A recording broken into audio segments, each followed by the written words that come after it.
citoyennes, citoyens, comme on disait du temps du chant du départ, mais tout ça paraît tellement loin.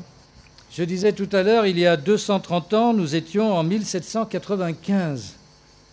Et franchement, tout le monde s'en moque éperdument. C'est pour ça que je vais vous en parler. Plus sérieusement, 1795 marque justement la fin de la Révolution française, avec la fin de la Convention, la fin de Robespierre et le début de ce qu'on a appelé le Directoire. 5 directeurs, drôle de titre hein, pour des fonctions politiques, dont l'un plus connu que d'autres, un certain Barras dans les livres d'histoire, mais ça n'existe plus dans les livres d'histoire des plus jeunes, donc il faut une découverte ce matin, Barras. Paul Barras, un responsable régional, puisqu'il était du Var, et qu'il a même été député du Var, mais alors ça, c'était jamais appris de toute manière, qui était vicomte, comme tous les vicomtes. Il a trahi pour être, puisqu'il a voté la mort du roi. Il faut toujours se méfier des vicomtes. Et donc, il a joué un rôle important dès 1795, notamment avec la répression du coup d'État vendémiaire, du 13 Vendémiaire, qui était un coup d'État royaliste, et où un certain Bonaparte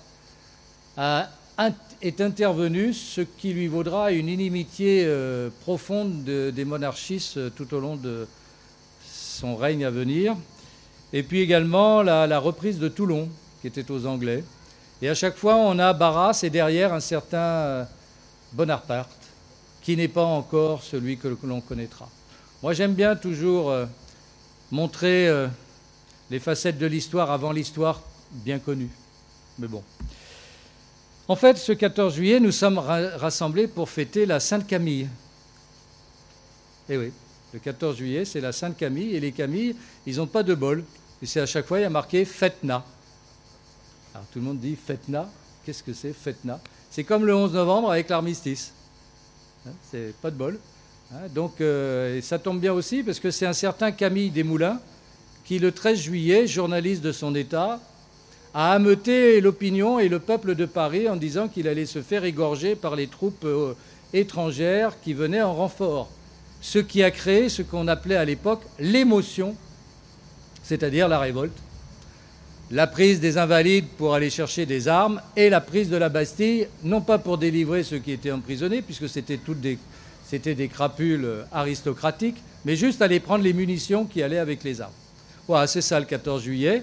7 types emprisonnés à la Bastille et un gouverneur qui ne sait pas trop quoi faire, qui laisse entrer, puis finalement, qui le paiera de sa vie. Il est le premier à avoir la tête tranchée, baladée au bout d'une pique. Et la Révolution, c'est la fête. C'est la tête au bout d'une pique. Vous voyez, comme quoi nous sommes des pacifistes et que nous savons commémorer les moments pacifiques de notre histoire. Voilà.